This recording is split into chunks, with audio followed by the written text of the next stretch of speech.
Well, thank you and good morning. My name is Mike Pfeffer, and on behalf of the Kodiak Area Native Association Board of Directors and Chair Loretta Nelson, I'd like to invite you to the 56th annual membership meeting of the Kodiak Area Native Association.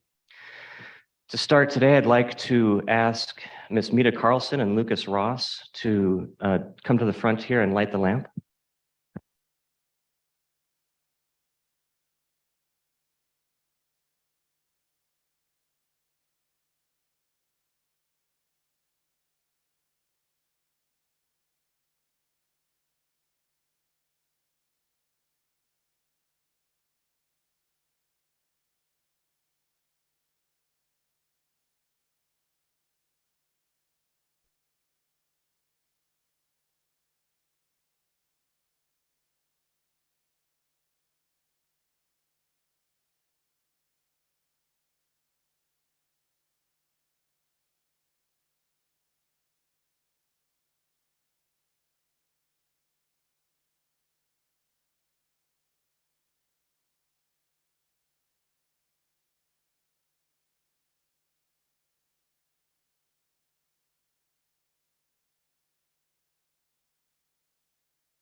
Thank you, Mita and Lucas, for your perseverance with that stubborn wick there. We appreciate that. And I'd like to invite Carrie Sherrod to the front for the invocation.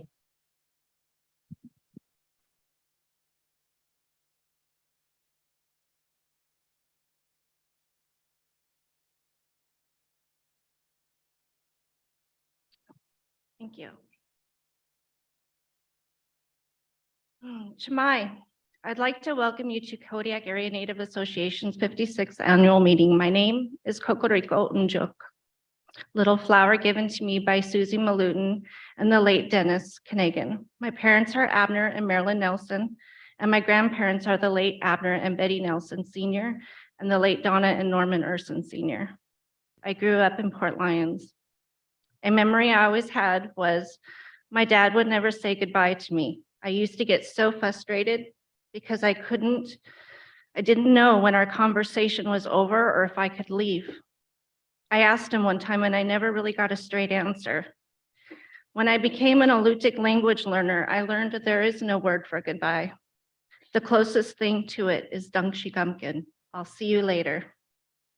You see, it wasn't culturally appropriate of him to say goodbye to me, even in the littlest ways I thought I needed.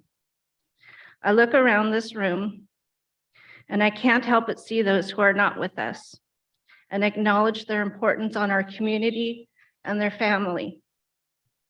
I can't help but think of all the elders and friends, community members who passed away. You see, their shoes will never be filled in the way we miss them. Their life, their love, their friendships, their stories, their memories are forever imprinted in us. It is not goodbye, it is Dangshigumkin. These imprints that they made on us is a blessing we can choose to carry forward, grow, and be strong. They will be forever missed and forever loved. They will be forever appreciated and forever make an imprint to generations to come. So when I was asked to share the blessing and opening prayer in Alutiiq, I hope to bring honor and blessing to those who taught us and made an imprint. Let us pray.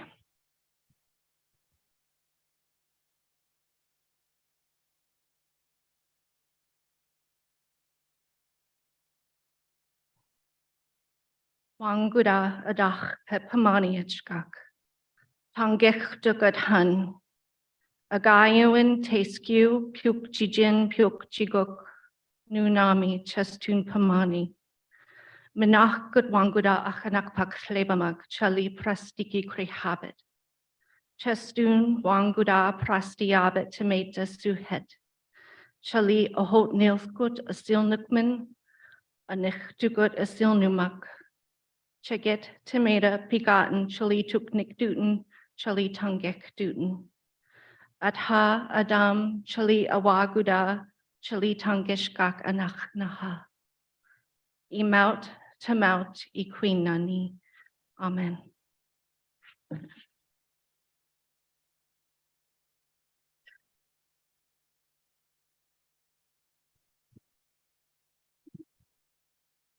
Thank you, Carrie. I'd like to entertain a motion to approve the agenda of the 2022 annual meeting, which was included in your bag and should be on the table. Thank you. Motion has been made and seconded. Any opposition? The agenda is approved. The next item on the agenda is to approve the minutes of the 2021 annual meeting. Do I hear a motion to approve? Great, thank you. Motion has been made and seconded. Is there any objection? The agenda is approved, or the minutes are approved. Thank you. I'd next like to introduce to you the governance of the Kodiak Area Native Association, the Board of Directors. First, Ms. Loretta Nelson, Chair, representing the Native Village of Afognak in the back. Mr. Alexander Panamerov Jr., representing the Native Village of Larsen Bay and Vice Chair. Ms. Cheryl Dede Christofferson, representing the At-Large Chapter and Secretary Treasurer. Are you standing, Dede? Ms. Phyllis Emoto, Kodiak Village. Larry Chichinov, representing the Native Village of Yuzinki. Desiree Aluska, the Native Village of Akiak. Ms. Stella Crumry, Alutiiq Tribe of Old Harbor. Janine J.J. Marsh, Shunak Tribe of Kodiak. And Nancy Nelson, representing the Native Village of Port Lions. We also have special guests today, Ms. Val Davidson, the President and CEO of ANTHC, Ms. Joy Mariner, our audit partner with BDO, who will be presenting our audited financial statements from the last completed fiscal year, and Ms. Kelly Mays, who is a Senior Manager from BDO. I'd like to introduce our election committee. KANA will be considering today the election for 4 chapters: the At-Large Chapter, the Native Village of Larsen Bay, the Native Village of Yuzinki, and Tinignek Native Village. Our election committee for 2022 is Greg Zadjanaw, Margie Nelson, Patricia Kozak, and Marianne Miles. I'd like to open the floor for statements from candidates for the board seats that are up today. For the at-large chapter, would any at-large chapters like to say a few words?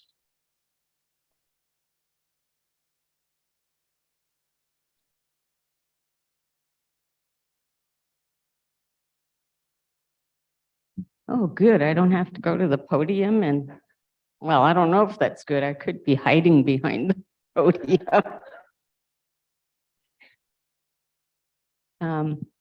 Anyway, welcome everybody. It's good to be here with everyone in person. And I don't know if I'll be reelected, but I want to say that it's been truly an honor and a privilege to have been entrusted with serving you for so many years. I think it was 2007 that I was first elected. Thank you for your support. The years have flown by. KANA has grown in leaps and bounds in the years since I was first elected. And I think I say this every year, but I am truly amazed and proud of KANA and its management and staff. I want to stress that we, the board, see them and recognize them for the outstanding work they do. We have exceptionally passionate, dedicated, creative, and innovative staff whose contributions are truly appreciated and valued. As an organization, we're not perfect, but from the board of directors to management and staff, we do strive for excellence. Keeping the focus on the people we serve, ensuring that that is the foundation with which we build and sustain our programs and services. As you know, healthcare is one of the most important things we do, and providing exceptional service is extremely important to all of us as board members. We have many great healthcare providers. I believe we currently have 9 or 10 providers, including 5 MDs. The number of providers has increased substantially since I was first elected to the board. KANA provides many other services. We provide services to families and children through our Child Advocacy Center, Child Care Assistance, and the Infant Learning Program. KANA provides employment services through the Tribal Voc Rehab Program and the Youth Employment Program. KANA is involved in economic development through an EDA Native Planning Grant and works in collaboration with the tribes, the villages, the city and borough organizations, and partners with many organizations on this project, such as SWAMC, Kodiak Economic Development Corporation, Alaska Fisheries Development Foundation, and CALI, among others. One project I'm really excited about is the Kodiak Marketplace project, the new building that's going up downtown. This building will have some of KANA's offices on the second floor, and on the first floor we'll provide retail space, which is intended to expand economic development opportunities. All of these things are the result of hard work by our employees, Mike and his management team, and the board of directors. I am grateful for the strong, steady, thoughtful leadership demonstrated by Mike. I am confident in his ability to continue to move KANA forward, to meet the challenges and overcome obstacles while maintaining KANA's integrity and respect for our people, our communities, and our partners. Lastly, I would like to acknowledge those we've lost over the last year or two. We've lost so many from our communities, including Al and Margaret from the KANA board.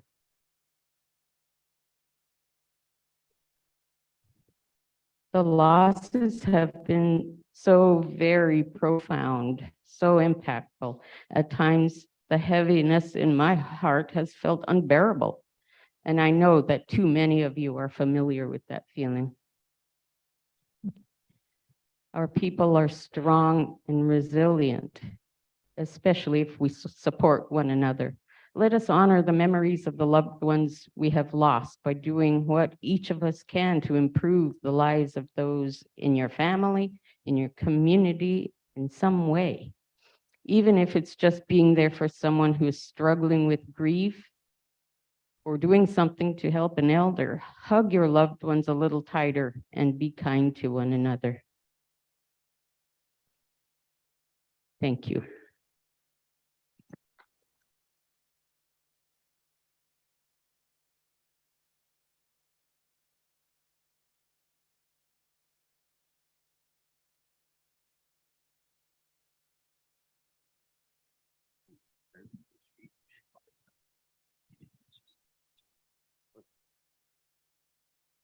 Good morning.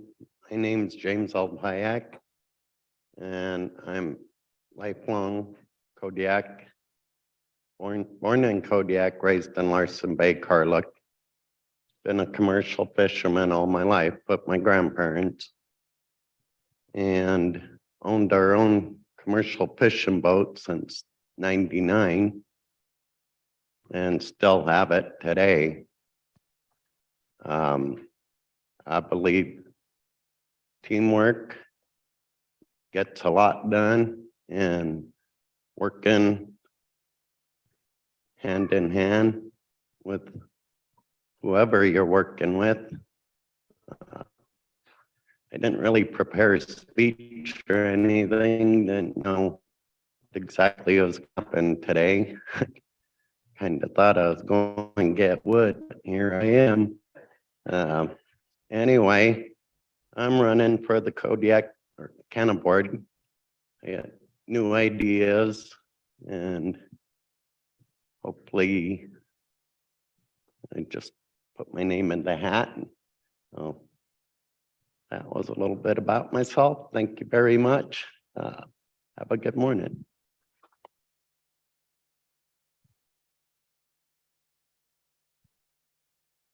Thank you, James. Thank you, Dee Dee. Are there any candidates from the Native Village of Larson Bay chapter who would like to say a few words?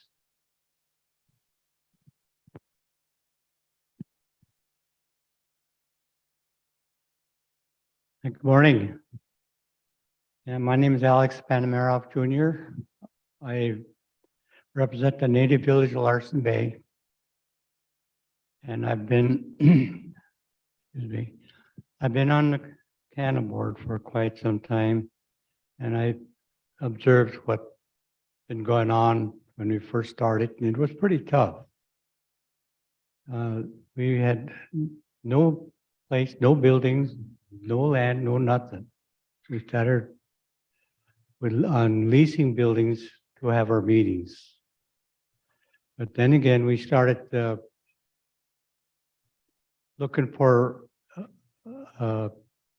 in those days, the president was the main man for the company. And we decided that we will try and fix one thing that was stopping us from owning anything that we needed that would help us grow. So we decided we'll go down to Washington, D.C. because I'm sorry, I'll go back a little bit first. We couldn't in those days own any land. The policy for the kind of groups that we were, the company we were. So we went down to Washington, D.C. and negotiated. It took us a couple of years to be able to change their policies so that we can own the property and the buildings. And that's why your first KANA building out there is that was starting up the growth of KANA. And we continue to do that with Mike and Andy and the rest of the CEOs. They've done a great job. And I give them, give them credit for what they do, and they work pretty hard for the company and for the people. They never forget the people. I never forget the people. When I say that, I don't mean just my people in the village or my people's Aleuts, Alutics. I mean everybody. Everybody on Kodiak Island. KANA now represents them all. And, this would never been thought of before. Every time we try to do something to expand, so the bigger you grow, the more services you bring in to be able to help everybody. And that's what I want to see, make sure that we continue to do that. And I know that Mike and the rest of the board are always pushing for things like that. And we need it. We have to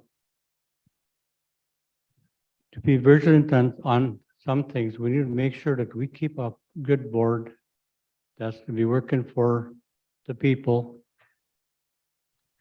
and for the company. And that's all I have. Thank you.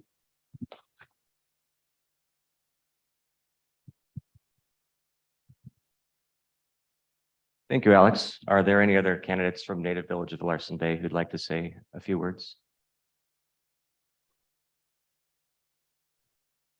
We'll move on to the Native Village of Uzinki. Anybody from Uzinki who'd like to say a few words? Yeah, good morning, everybody. I'm Larry Chichinoff. I wasn't going to say a lot, but Dee Dee said everything I was going to say, so mine will be shorter. But no, it's been a I can't believe 3 years is already up. I learned so much. It's been an honor and a privilege to help make such important decisions that affect the whole island and all the people. Yeah, under Mike's leadership, he hasn't missed a step along the way, and I'm really, really glad that he's is doing what he's doing. I'll do my best to, our decisions affect so many people in Kodiak and around the whole island, and it's just, and the cool thing about it is that KANA has so much to offer in so many different areas. So, and it's just been a privilege to be on the board. And I will continue to elevate the quality of life of the people we serve.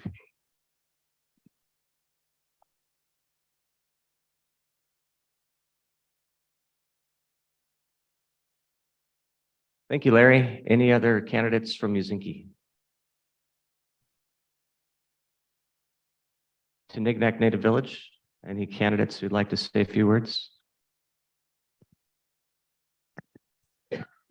Good morning, Chrislyn Hohen from Kodiak, a lifelong resident. I'm the granddaughter of Natalie and Kelly Semyonoff Senior. I have watched, my family's been involved with KANA from pretty much the onset. So it'd be an honor to serve and continue some of that tradition with our family. History in KANA and watching all the great things that have continued to grow, considering the last 3 years have been difficult, just getting together and a lot of IT involved with continued development. And yeah, it's be an honor to serve. Appreciate your consideration.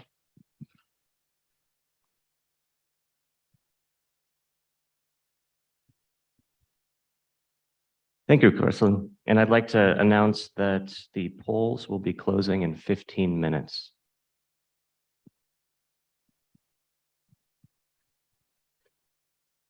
So I just wanted to thank you all again for coming to our 56th annual meeting. My name is Mike Pfeffer. I've been with KANA for 16 years in various capacities, most recently as CEO since late March. I'm not from Kodiak, but it's become my home. I really appreciate the people that I've met, the people that I've had to work with, and the people that I've served under on our board of directors. And so I want to thank all of you for accepting me into the community, because this is my family's home. When we go down below, my kids love traveling, but as soon as they hit the highway, they want to come back to Kodiak. They don't like traffic. And so they can't wait to come back. I want to mention a couple activities that KANA has going on right now, and our IT department says that as soon as I say the Kodiak Marketplace, they're going to start a video. And they did. So a little update on the Kodiak Marketplace. KANA had acquired the Craft building, or the AC building, a number of years ago with the intention of developing it into something bigger and better than it had become.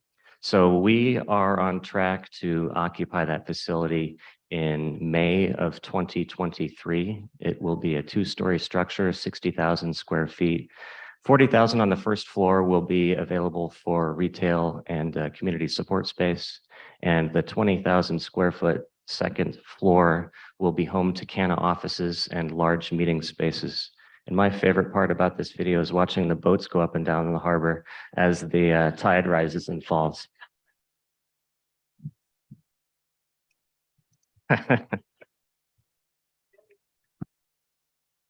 So this is our first annual meeting in person since 2019. So I'd like to thank so many of you for showing up. It's been exciting to look forward to having the opportunity to have everybody joining together. A couple of things that are priorities for KANA, in addition to our marketplace, include elder support. Our board and community has made it clear that increased services and better coordinated services for our elders are a priority.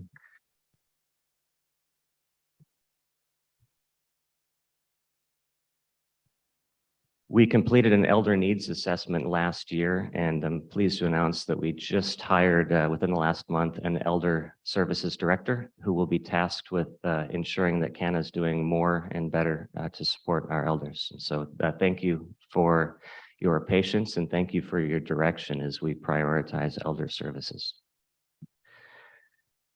Our facilities, as Dee Dee mentioned, have expanded tremendously over the last number of years, including the Downtown Marketplace project.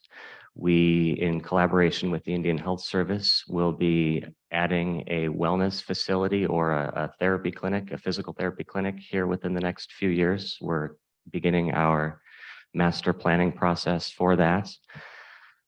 KANA brought physical therapy in-house a few years back because we just couldn't access the resource we needed in the community. And so what started as a part-time physical therapist for us 3 years ago is now turned into a 3 physical therapist department. We just added 1 new physical therapist last week.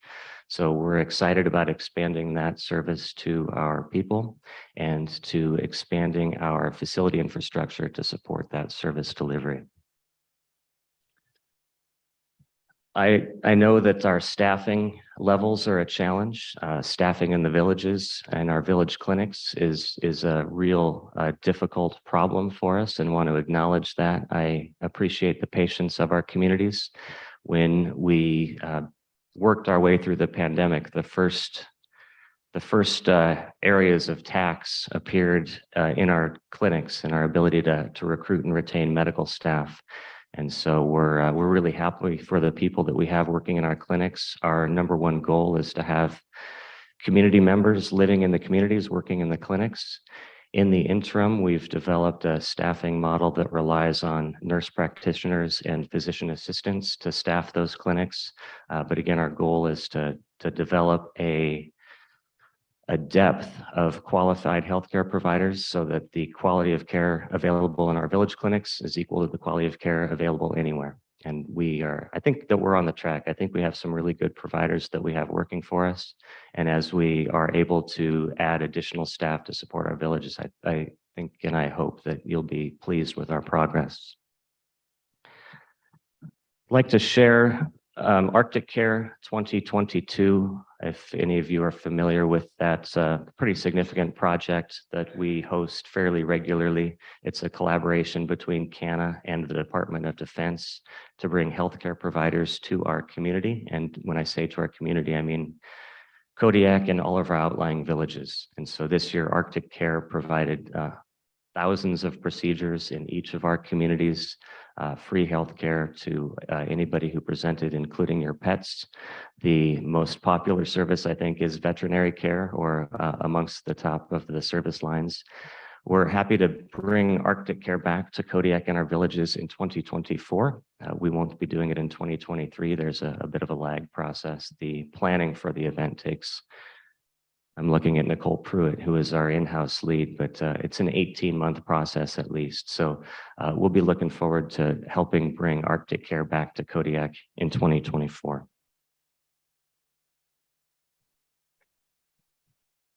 Just checking to see if the video has stopped. We'll introduce our staff here in a moment. But first, as Dee Dee had mentioned, we've lost a number of people over the last year, and I wanted to acknowledge and remember Alfred Craddy Jr. from the Alutiiq Tribe of Old Harbor. Al represented the Alutiiq Tribe of Old Harbor since 2006 on KANA's board. He served as a commissioner for the Kodiak Island Housing Authority, a council member for the Alutiiq Tribe of Old Harbor, and as a board member for the Old Harbor Native Corporation. Al's loss was a tremendous hit to KANA, to Old Harbor, and to all of Kodiak. During his time on the board, Al advocated for our whole community. He was especially passionate about ensuring the health and well-being of our elders. Al was a family man, a fisherman, a leader, and a friend with a huge heart, a quick smile, and a great appreciation for KANA and its employees.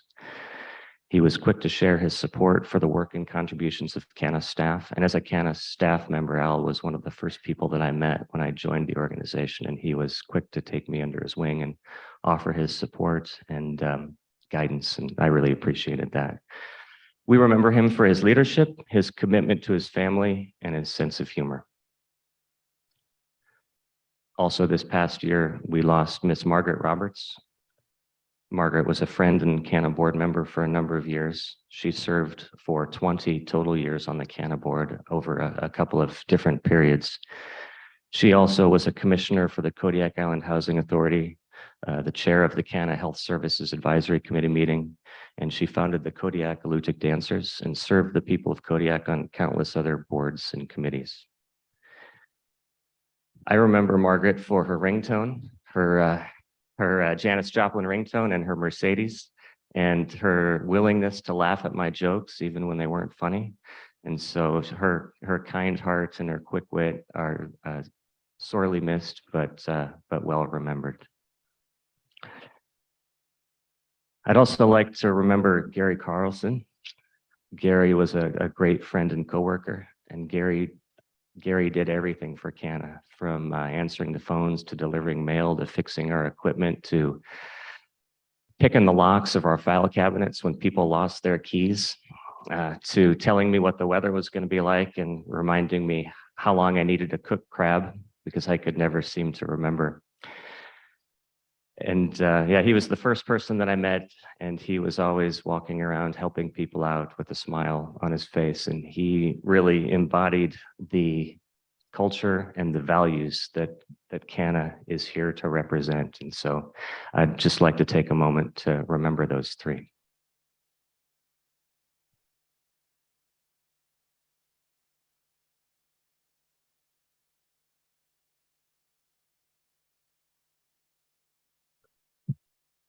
Thank you.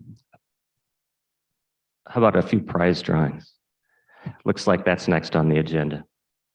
And then we'll introduce KANA's staff.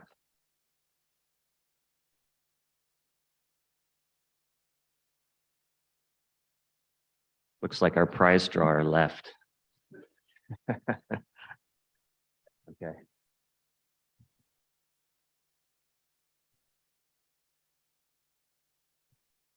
What are we drawing first? Sure. Beanie. Okay. there you go. All right, first drawing for door prizes, we're gonna give away this beanie hat.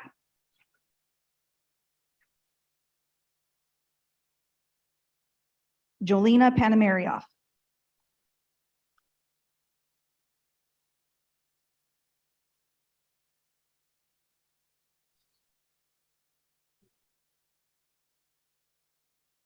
Next is going to be this book, Two Journeys.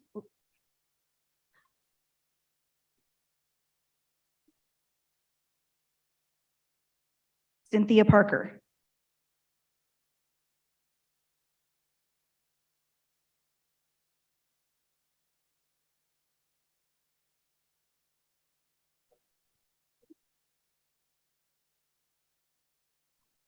Okay.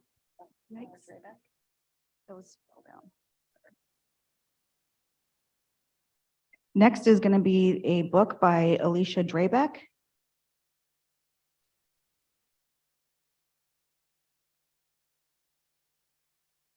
John Alpayak.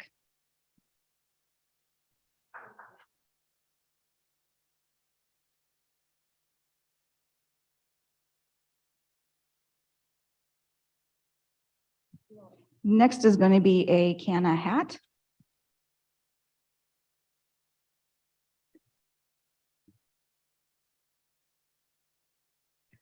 Linda Malutin.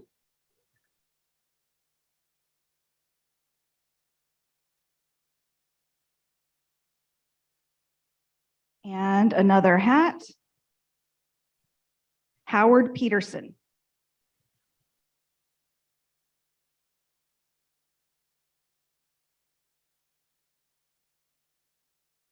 Next hat goes to Chantel Bartleson.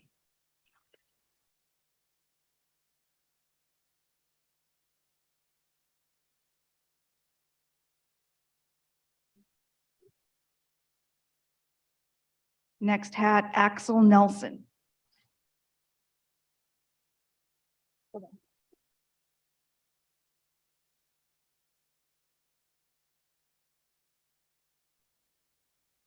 And James Alpayak.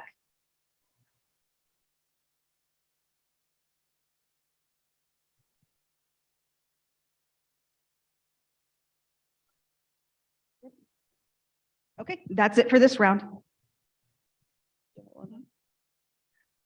Thank you. I'd like to invite KANA staff, the people who are serving you and forwarding the programs that you've prioritized for us to come up and introduce themselves. I'd like to have staff share their name, title, and years at KANA. I'll start. I'm Mike Pfeffer. I've been with KANA for 16 years, and I'm currently serving as the Chief Executive Officer.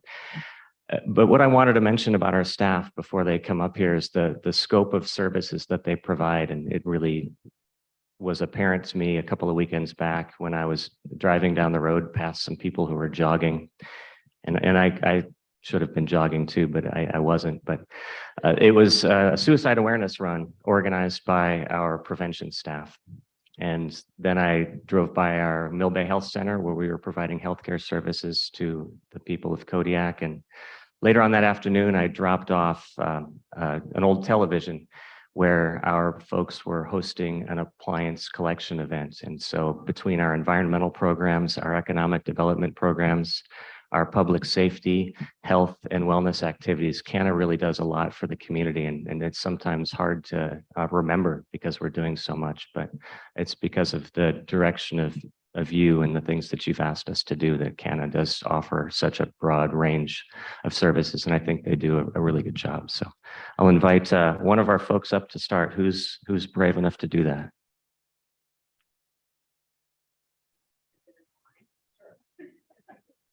You guys know the drill lineup. My name is Nicole Pruitt. I'm the grants director, and I've been with KANA for 12 years. I'm Chad Burnside. I'm the IT director, and I've been with KANA almost 11 years. I'm Sam Booch. I'm Executive Business Associate. I've been with KANA almost 5 years.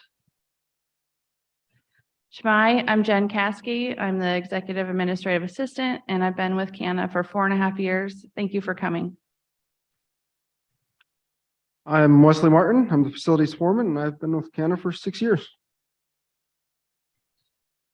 Good morning. I'm Carissa Stoker. I'm the health administrator, and this week was my 6-year anniversary. Hi, my name is Paige Thies. I am a human resources generalist, and I've been at KANA for a little over a year.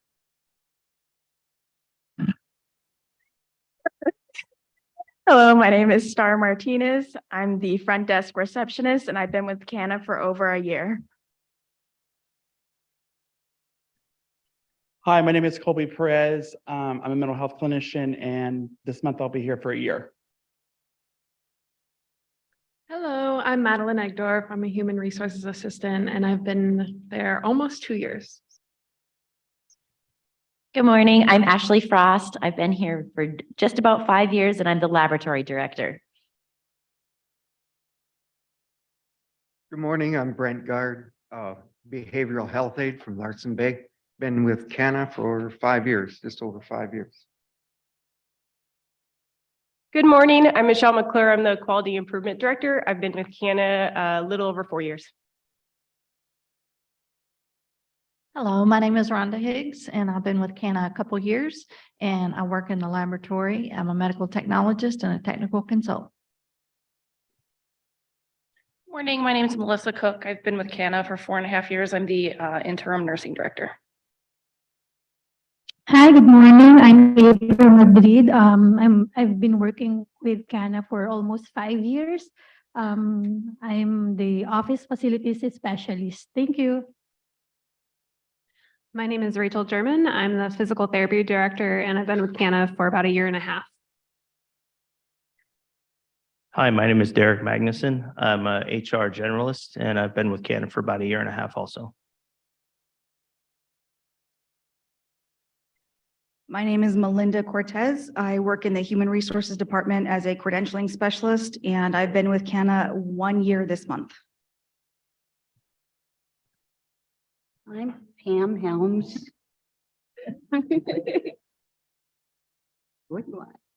I am a patient advocate, and I've been at KANA for 35 years.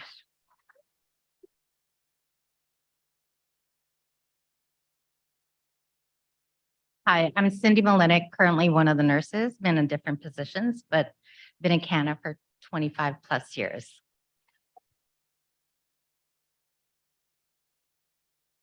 I'm BC Valenzuela and I'm the administrative assistant and I'm with KANA for a little over 2 years. My name is Shannon Foster, and I'm the Executive Admin Assistant to Greg Sagina, and I've been here for 7 months. Hello, my name is Tabitha Leva, and I am the Dental Care Coordinator, and I've been with KANA for about a year. Good morning. You probably don't recognize me without the mask, but I'm Dr. Stephen Tullis. I've had the pleasure of being a staff dentist with you for almost 6 years now. I'm Heather Parker. Been with KANA for 27 years and I'm a dental hygienist and case manager. My name is Ivan Castillon. I'm a PC technician and I've been with KANA for 2 years. Good afternoon. I'm Joanne Ward and I am the Village Clinic Coordinator and I've been back for 3 months. And I was here 10 years ago for 10 years. Shamai, my name is Gwen Sargent and I've been with KANA for 14 years this time and 11 previously, and I'm the Tribal Folk Rehab Director. Good morning. My name is Damiana Odie. I'm the Chief Dental Assistant for KANA and I've been with KANA for approximately 9 years. Hello, my name is Anna Castro. I've been with KANA since June of this year. I think accounting technician. Thank you.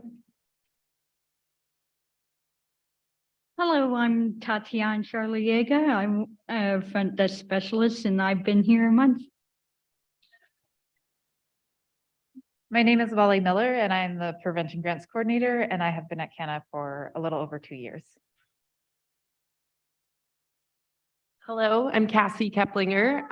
In my previous role, I was at KANA for 9.5 years. I'm happy to be back and I'm the Elder Services Director and I've been here for a month this time around.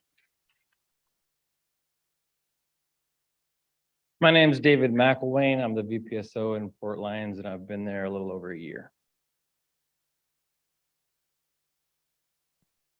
Good morning. I'm Arwen Boats and I'm the Child and Family Services Manager and I've been here about 9.5 years. Hi, I'm Shelby Parkey. I'm a Wellness Center attendant and I've been here for about 6 months. Hi, I'm Marnie Kilborn and I'm with Tribal Voc Rehab. I've been with KANA 10 years this coming March. Hello, my name is Tina Enenga. I'm the HR Director and I've been with KANA for almost 5 years. Hi, my name is Grace Elwinger. I'm the Environmental and Economic Development Specialist, and I've been with KANA for 2 years next month. Hi, I'm Jasmine and I'm a support service case manager, a part of our employment and training and support services department. And I've been here for about 1.5 years.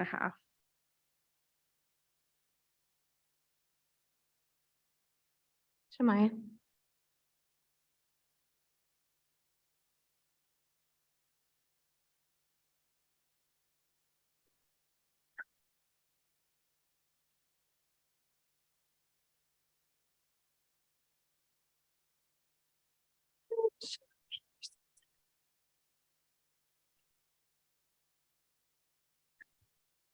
Mom was Margaret. I've been with KANA for 2.5 years.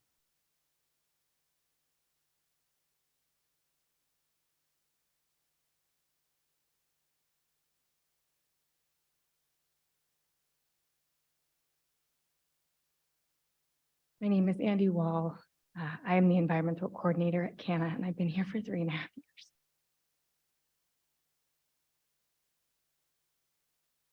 Morning, I'm Shimon Reyes, Employment and Training Coordinator, and I've been here for over 2 years. Good morning. I'm Amanda Holden, the ICLA Specialist. I've been here for 2.5 years.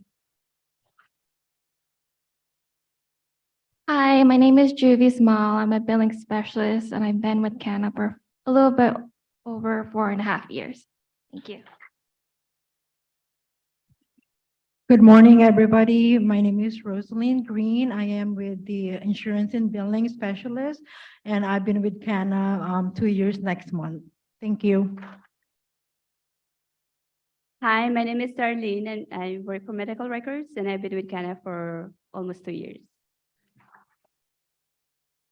Hi, I'm Jefferson Pagaduan, a clinic janitorial. I've been work at 1 year and 3 months. Morning, I'm Roger Mendoza. I've been with the facility and been here 3 years. Good morning, everybody. My name is Willem Pretorius, and I've been with KANA for 3 years, 3 months, and 28 days. I'm the VPSO in Old Harbor. Thank you. And good morning. My name is Tim Brady. I'm the VPSO coordinator. I'm not as precise as Willem. I've been employed with KANA for 2 years and 10 months.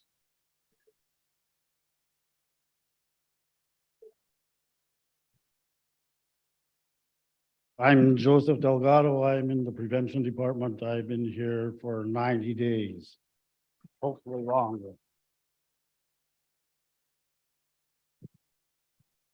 I don't want to forget one last employee. The guy walking around with the camera also takes pictures with X-ray equipment over at our Mill Bay Health Center. So I want to make sure Chris introduces himself. Well, he just did it for me, so that's good. I'm Chris Luckenbach. Been at KANA just about 5 years now, and I'm actually an A&MC employee, but Kodiak is my home, and I'm glad to be here. So thanks.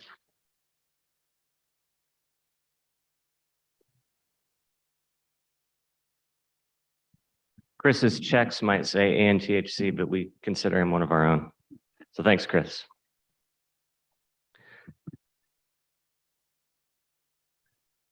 Next on our agenda are our staff service recognitions, and a number of the folks that we're going to recognize for their time here have come up and said hello already. But I want to go through the list of folks here. We've got Penny Boucher, our certified dental assistant lead, who's been here 5 years. Jocelyn Figuered, who's been here 5 years. Mr. Brent Guard, who oh, there's Brent over there. Patricia Hines, Sandra Kratt, Shelley Martin, Paula Machin, Catherine Peterson, Thomas Pogson, Amanda Spiegel, Dr. Stephen Tullis have all been with us 5 years. Thanks, all of you.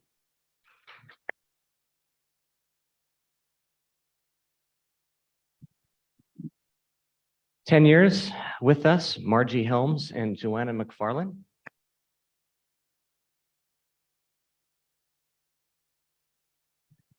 Amanda Nelson, our payroll and benefits administrator, has been with us for 20 years.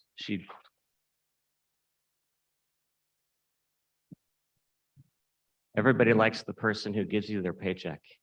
And she's been doing that quite well for a number of years. She began her career at KANA in 2002 as an intern in the Human Resources Department, and she rapidly advanced from working in the front desk to being an accountant with the Finance Department to having oversight over payroll and benefits as our payroll and benefits administrator. She's one of the kindest people you'll ever meet and frequently advocates for other employees. She's innovative, tech savvy, and holds a wealth of information about KANA's history, and she always knows who's who in our local families. So thank you, Amanda, for all that you've done for us and all that we look forward to.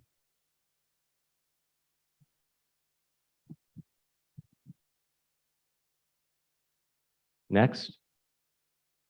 Pam Helms does not like to be recognized, but we're going to do it anyway. Pam's been with us for 35 years as our patient advocate.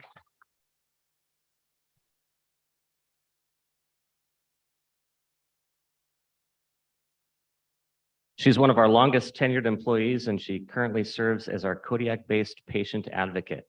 She began her career at KANA in 1987 as a payroll clerk and has served in a variety of capacities with KANA.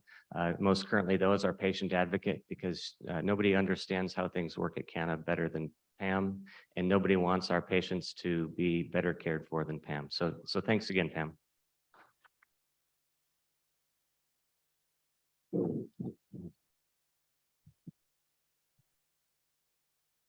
Next is Miss Marlene Gunderson from Port Lions, a preschool teacher. She started with us in 1982, and if the math doesn't line up, 82 plus 38, it's because she took a break for a couple of years from 2000 to 2002, but her cumulative service to KANA and to Port Lions and to the kids has been 38 years. And so thank you very much.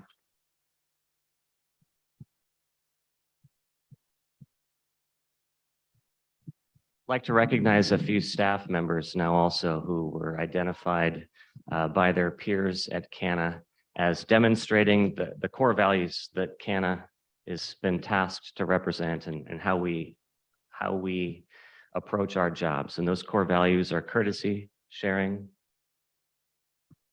Oh yeah, please. Mike is a very humble servant of KANA. And he mentioned earlier, he has been with us for 16 years. And so on behalf of KANA and the board, we just wanted to say thank you, Mike, for all your service. He hates being recognized. And we have a small token of our appreciation. So thank you, Mike.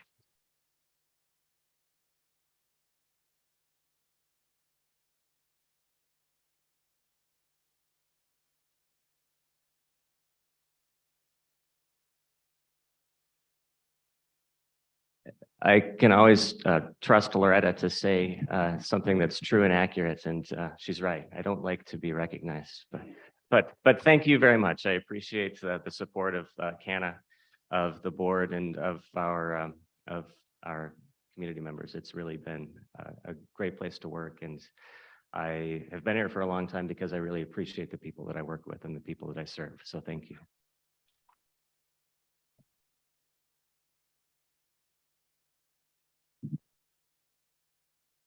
So KANA staff have identified a few people who we want to identify as our employees of the year. We had solicited input from our entire employee base. And the people that were selected, again, as I was mentioning, demonstrate the core values that KANA wants to aspire to, which are courtesy, caring, respect, sharing, pride, and the Shupiak-Alutiiq values. The first person who was identified is Mr. Ivan Castillon.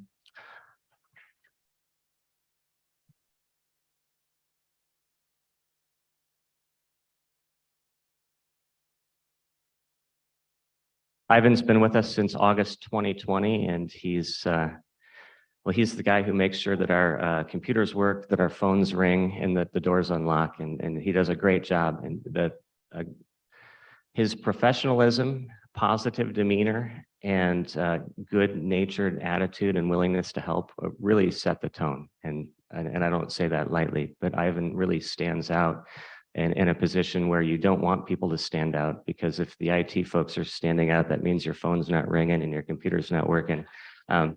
But he's done a great job. I'm really pleased to see him be recognized by the people that he works with and in support of. So thank you, Ivan.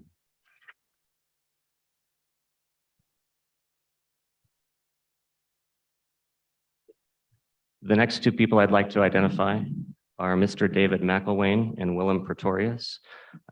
David introduced himself earlier as our Port Lions VPSO and Willem as our Old Harbor VPSO.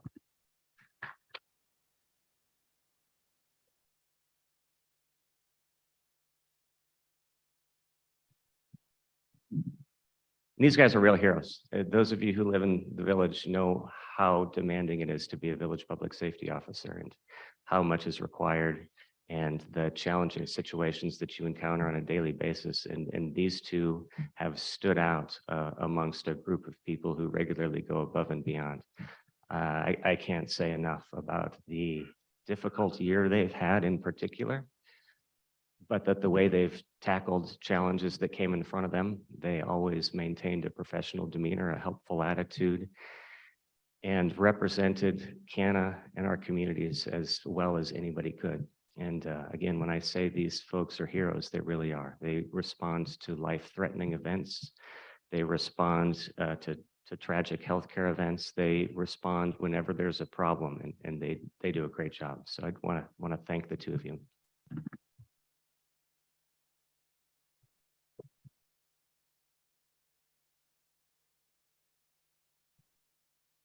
Some of you may have heard about a tragic drowning in Port Lions a few weeks back. And David was a responder. But also I want to acknowledge, since we're here in the Fognak Native Corporation building today, other people in the community responded. And Fognak Native Corporation land security officers, Malu Benedicto and Brendan Barnelson, demonstrated the same heroism that Willem and David demonstrate. And I want to acknowledge those two also.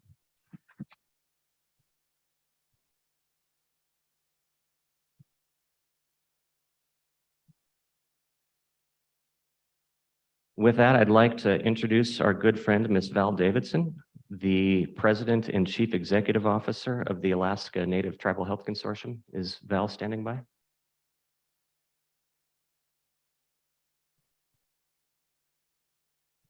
Hi, Yes, Val. I'm here.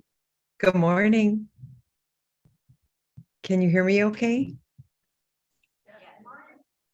Okay, great. Good morning. Huinga nukagaluga, amitlamakanantlu, yupiuga, mamtakaitlakamiu, anaka kuilakmiok, ataka kasauk, Port Orchard, Washington, nakamiok, huinga, Tlinkidauga, Haidauga, Kekoanauga, Jasna Higgins-augua. My Yupik names are Nuchagalok and Amitlamacanan, and I was born in Bethel and raised in Bethel and Aniak, and also outside of Fairbanks and Salcha. My mother's family is originally from Guyinlok, which is in Southwest Alaska. If you're ever in Bethel, head downriver, and once you hit the ocean, hang a right and you'll run into my mom's home village. My dad's family is Gussak, which to us means they're not Yupik, and they come from Port Orchard, Washington.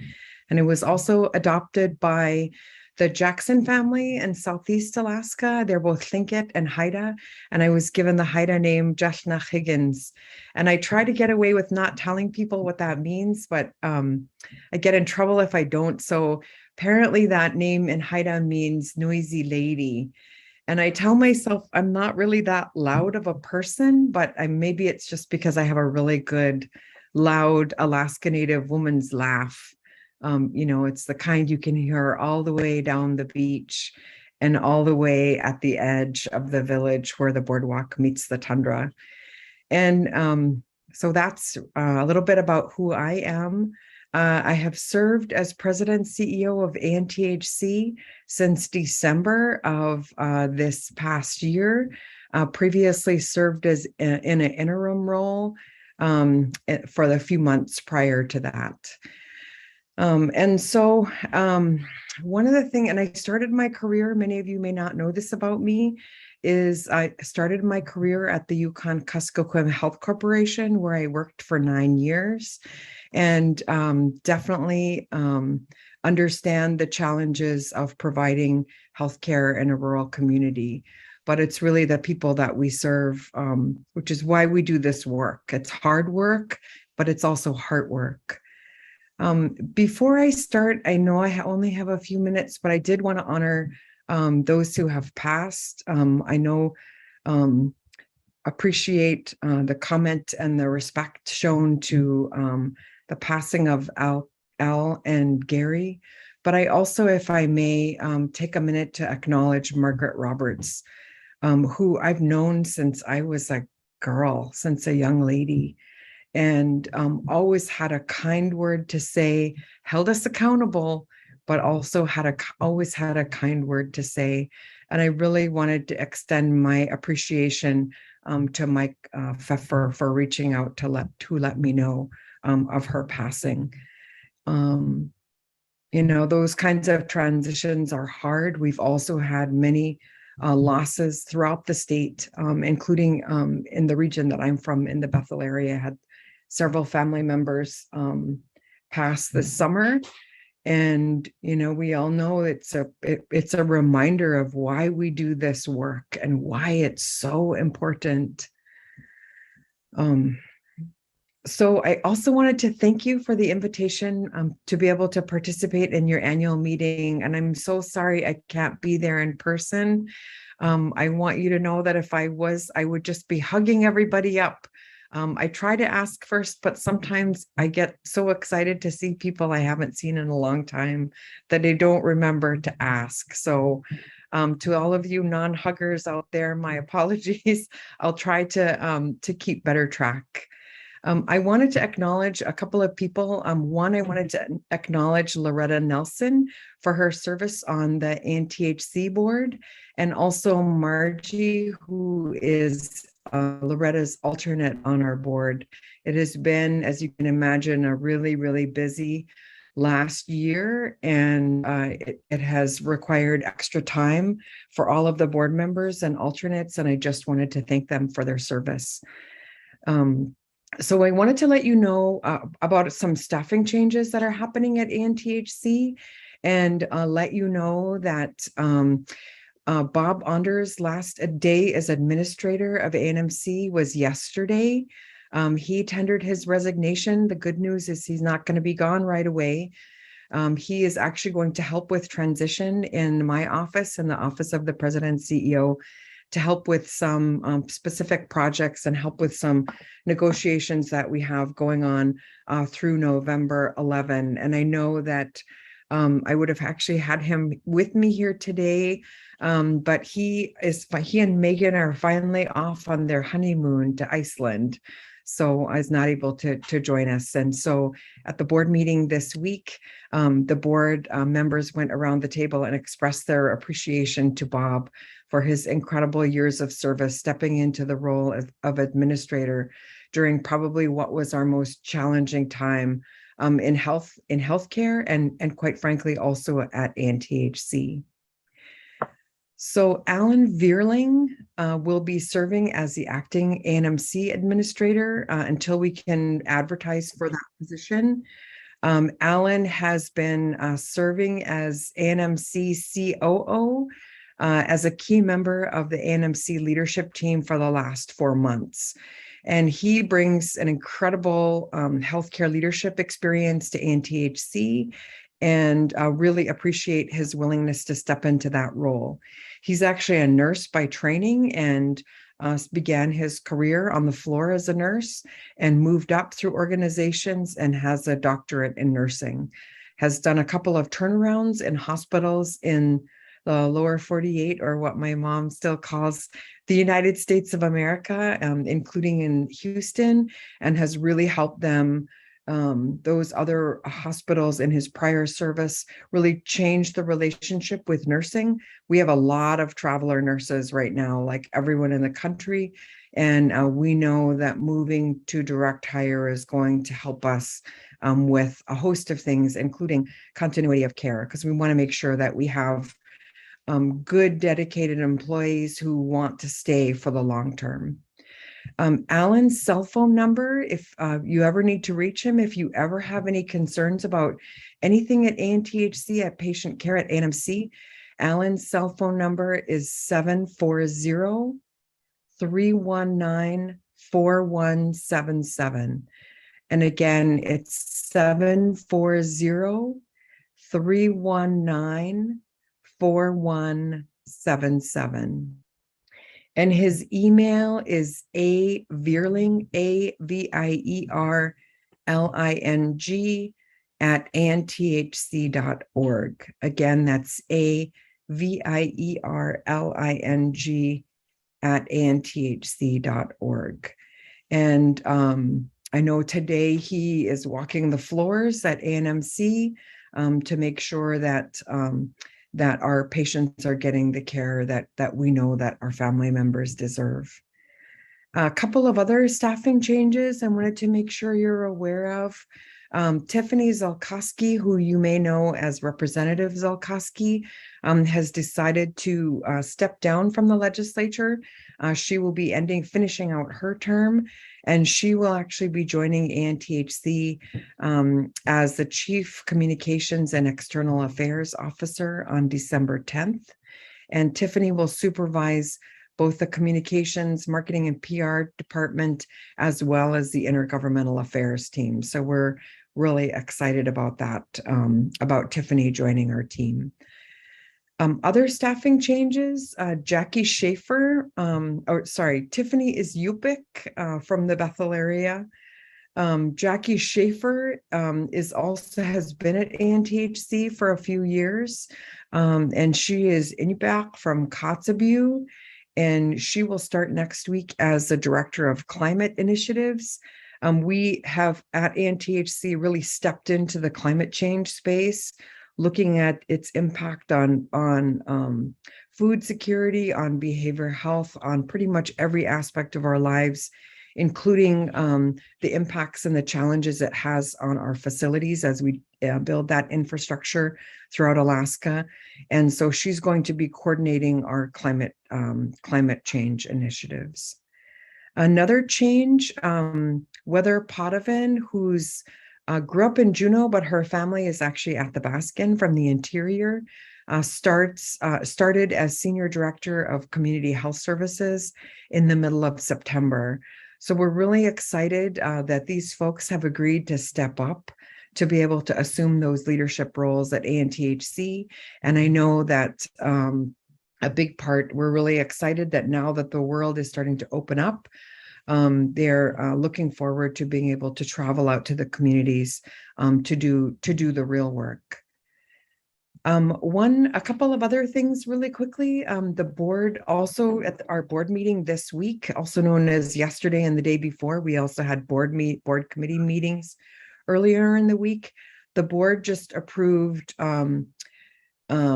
our priority 1 facilities expansion needs, including expansion of the emergency department. And we really appreciate Senator Murkowski made possible a $27 million earmark, which I think these days they're calling congressionally directed spending. Anyway, that $27 million is really helpful in making our priority 1 facilities expansion projects possible. The total price for all of those expansion needs is $257 million. It will happen over 4 years. So you're going to see a lot of construction happening on campus over the next 4 years. I briefly wanted to touch on patient travel, because I know we hear everywhere we go that patient travel and housing issues really continue to be an issue for us. And to be able to address that need, the board authorized the purchase of the University Lake Spring Hill Suites, which is right down the road from ANMC, which adds 159 rooms that are now available for patient housing. Other changes that are happening at patient housing is they are building out an elder lounge so that when we do have delays in checking in, and we know those are significant, and I want to apologize for that because it's not okay. We do have an elder lounge so that if our delays are happening, that elder lounge is being built right now to ensure that our elders are comfortable while they're waiting either to check in or if they're checked out, but they have a later flight. We're also undertaking a number of other things, including we now have 5 shuttles. We used to have 2, but for service that is outside of the shuttle, outside of their regular schedule, we're also piloting Lyft Health, where it allows us to be able to send a lift for pickup and drop off that will help us to be able to get you where you need to be. That project right now is a demo to see how that's going, but so far we've had really good feedback from the people who are using that service. And I did want to thank Alan Vierling in his role as COO. He really took on that patient travel, referral, and housing improvement. We're not there yet. We're really just at the early stages, but really appreciate his willingness to step into that role and really look at the challenges that we're having because they're not acceptable. I'm going to cover one more topic really quickly before I close. I'm going to try not to sound like an auctioneer. UPICs don't usually talk this fast, but I'm going to try and get a lot of information out to you really quickly. So this year is actually ANTHC's 25th anniversary. And the board over the last year undertook a strategic planning process that took a whole year. And I really want to applaud the efforts of the board because they said, you know, we don't want this to be something that is created by management. We want management to have input, but the board really wanted to drive this process. And you can tell that it is a board created strategic plan. And so we do have I think we have a slide, if that's possible to put up. We, as the board was looking at where we wanted to be for our strategic plan for the next 3 years, really undertook a view 2025. So this is a strategic plan covering 23, 24, and 25. And by 2025, the view of the board was, as a part of a unified health system, that ANTHC leads, manages, and facilitates enhanced healthcare coordination among tribal partners and delivers quality services at the right place in an efficient way that promotes a healthy mind, body, and spirit. And so really took on a bold view that also included more than just that ANTHC does this work alone. We recognize that we don't, that it's going to take all of us. We need to improve our relationships and our partnerships with tribal health organizations and really do a better job of working together to be able to achieve our vision, which is something that the board did keep, which is that someday Alaska Native people are the healthiest people in the world. At the bottom, you can see that the board did change the mission a little bit to optimizing health and well-being through collaborative partnerships and services. And again, that's really a recognition of of the direction to be able to work more closely with each other so that as we're making change, we're not doing it by ourselves. We're not doing it to people, we're doing it with people. So the board undertook also 3 strategic themes: empower the workforce, enhance the system of care, and achieve performance excellence. So the first one, for empower the workforce, it's really about making sure that our employees feel valued, that they continue to choose THC, and that we have the tools and the resources to be successful. And I want to echo Mike's comments about vacancies. The whole country is suffering from vacancies. It really is an employee market because there are lots of vacancies everywhere, but in healthcare, it is especially challenging. And so I was watching as you were recognizing employees and introducing employees, the incredible pride that is really obvious that your employees have. They feel a part of the team, and that's something that we're trying to do a better job of at ANTHC. And so we do have vacancies that are impacting our work. And just I want to appreciate all of the folks who choose to stay and work in healthcare. This summer, my daughter worked as a summer hire at YKHC in Bethel, which is where we're from. And on her 3rd day, she came home and was really upset. I was talking to her and she said, "Mama, do people ever yell at you at your work?" And she was working in patient scheduling. And I said, "You know what? Unfortunately, honey, yes, they do. We shouldn't get to that. It's just a really, really frustrating time for people as we're trying to make sure that we can get people the services that we know that they need. And really, there's a huge pent-up demand after the pandemic for specialty services, for all kinds of services." And I said, "I'm so sorry you're experiencing that. It shouldn't happen, but it does. But hang in there, it's going to get better." And so for all of you who do that work, I know it's not easy. The second strategic priority of the board is to really enhance the system of care. And that means that we're doing a good job of coordinating services across the regions, whether someone is receiving care in Kodiak or Yusinki or Old Harbor, et cetera, or Mamtaresak or wherever, that we know what's being provided before that person comes to Anchorage. We know they're coming. we can expect them. We have a place for them to stay. They have an appointment, and we have a plan for when that person travels back to ensure that they're able to get what they need when they're home. That also means that we build infrastructure to make sure that we improve public health. A lot of that is about sanitation facilities. We really appreciate the billions of dollars that were made available in the infrastructure bill to allow us to be able to build sanitation facilities with you in communities to be able to meet that need. And then performance excellence is really about making sure that we do what we say we're going to do. And that means we have very specific goals and that we're measuring ourselves and reporting that to the board every quarter. And then finally, deliver excellent services to improve the health and wellness of the community. And our board was very, very prescriptive as they were talking about this. They said, we want to be clear that it's not just primary health care, it's also behavioral health services. And we're really excited. Just to give you an example of some of the kind of measures that are on our scorecard, include things like from a patient care perspective, from the time of check-in to the time of the room when someone comes and presents at patient housing to be able to get into their room. So it is a really busy time. It's an exciting time at ANTHC.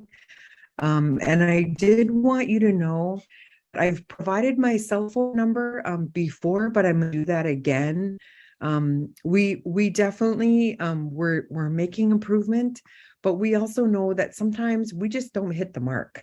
And when that happens, we really appreciate it when people call us to tell us when it's happening, to give us an opportunity to fix it.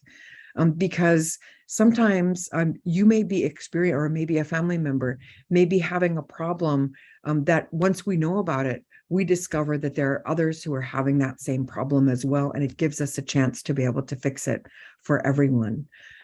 And so my cell phone number is 907-519-2090, 907-519-2090. Or if you want to send me an email, my email is pretty easy. It's vdavidson, DAVIDSON @anthc.org. And again, if you do have any questions or if you have any concerns, my cell phone, I call it my my red phone. This is my, well, I can't really see it. My ANTHC phone comes with me wherever I go. And I'm always happy to take your calls, answer any questions, and take your comments about ways that we can improve. And with that, I'll say, Doi, that's enough. Koyana.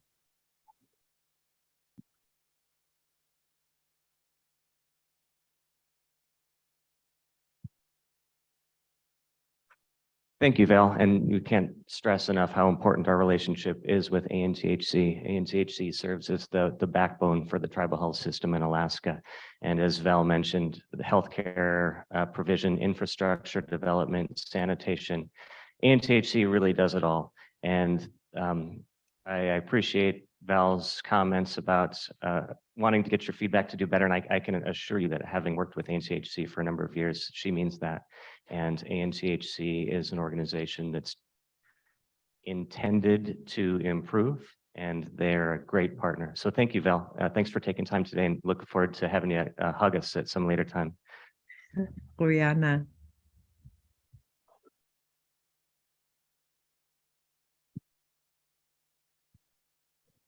Next on the agenda is our audit presentation. We have Joy Mariner and Kelly Mays. But first, just to make sure you're properly enthusiastic for the presentation of an audit, we'd like to do another door prize.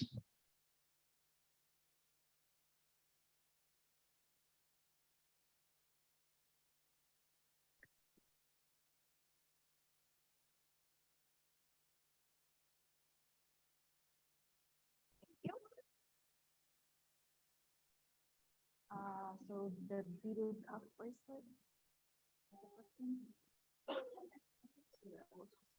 Okay.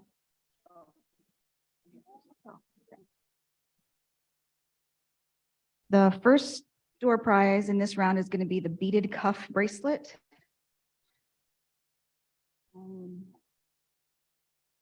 Chrislyn Hohen.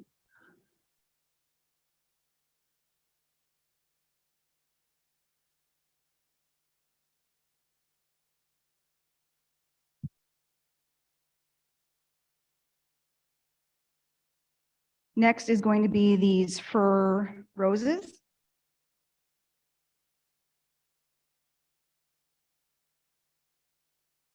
Lacey Roberts. Right here.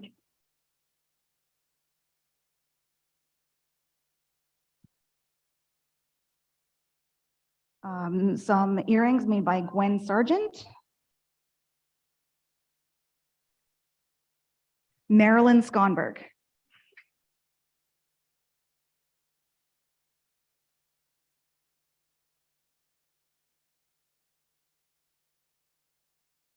We have another set of earrings made by Ruby Rouser.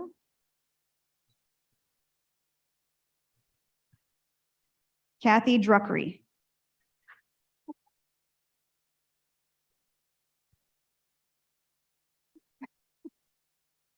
And then one more set of earrings by Ruby Rouser, and that is Joan Chichinoff.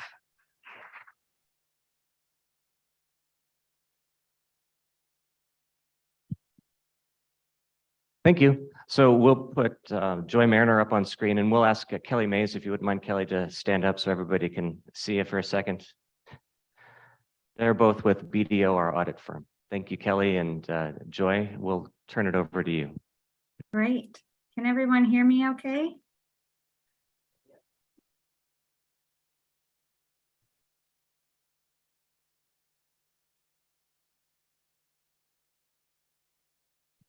Yeah, we can hear you, Joy. Thank you. Great. Well, hello, everyone. And it looks like you maybe can't see me. So maybe I'll pause my share for a second so you can say hello, and apologize for not being there with you in person today. I've got Kelly Mays here with you in person. She is a senior manager with our office, and she actually lives and works primarily in Kodiak. And just pleased to have her here to field any questions you might have. And of course, we just never fully trust technology. So if there were any issues with the presentation, I would have made her get up in front of you and speak. So for those of you whom I've not met, my name's Joy Mariner. I live and work here in Anchorage, but work with KANA on your financial statement audit. And we completed the audit back in February, and we were actually done with the majority of the procedures back in January of last year. We met with the board and went through the audit results as well in a pretty detailed manner. And so really today is just to present to you as kind of the members of KANA the results of the audit, and just to talk through a few key financial statement highlights. As usual, your team works super hard to make sure that the financial records are in good order and that your books and records are clean. This was an unusual year for a lot of reasons, with additional federal monies, a significant amount of federal money coming in, and some programs that were completely new and unfamiliar with compliance requirements that were changing along the way. Some of the money that came through the CARES Act and the ARPA Act were significant dollar amounts with not a whole lot of guidance. Actually, CARES was one of the first congressional acts I actually ever read in my career. Usually I just get the audit information, or I get the compliance supplement tells us what we need to worry about, but CARES was evolving so much. And they were changing the requirements and the regulations so frequently that it was important that we get that information to you as quickly as possible. And one thing that I really appreciate about your team, Mike and Jennifer were calling me with questions along the way. They were bringing things up that were I didn't exactly know the answers to them. And we were getting on the phone with Treasury or with the Department of Health and Human Services to get clarification. And to be honest with you, there were changes to provider relief funding really all the way up until last month. But the ones that affected you, they were changing those all the way through your fiscal year when you were using those monies. And so it was really quite an evolving situation. And they did an excellent job of protecting your assets, making sure that you were conservative with the way that you were using the money, but also bringing those resources to what was really needed in terms of staffing, retention, and providing the healthcare services that KANA provides. So let's talk through just a few results of the audit. And I'm going to go through just some required auditor communications to you, as well as some results and items of note, some financial highlights, and then I'll open it up to any questions that you may have. So in terms of required auditors communications, what are we doing? What is an audit actually comprised of? And an auditor is responsible for coming in and forming an opinion on the financial statements. So we want to make sure you're compliant with federal and state program requirements, but also make sure that the financial statements that your team prepares there at KANA are fairly presented. We also look for things that might be materially wrong, things that could cause one of you or one of the board members to make a wrong decision.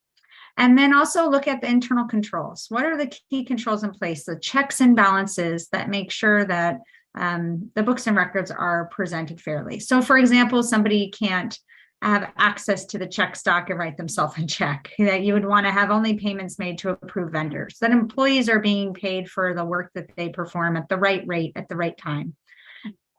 And then your management team is responsible for the statements themselves. It's their books and records.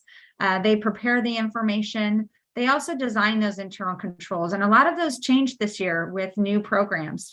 For example, with PRF, you had to report information about lost revenues. You had to track which costs were eligible for this COVID-19 relief funding, which ones weren't.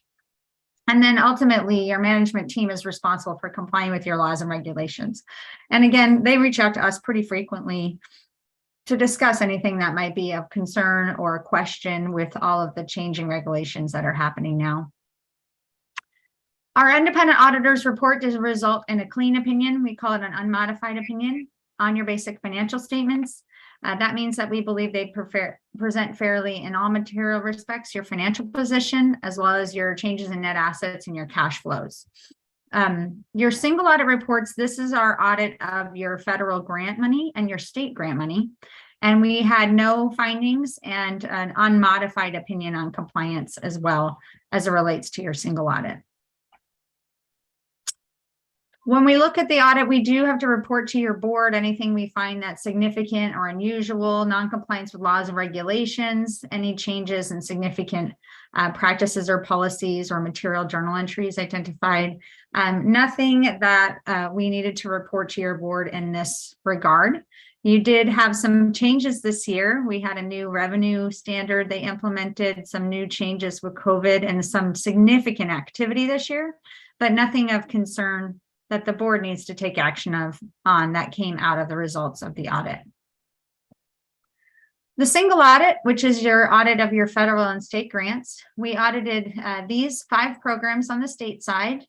You had about $2 million of state funding, and we audited the VPSO program, Rural Human Services, Early Intervention Infant Learning, Native Family Assistance, which is the state funding for TANF, and then we audited your Comprehensive Behavioral Health Treatment and Recovery Program.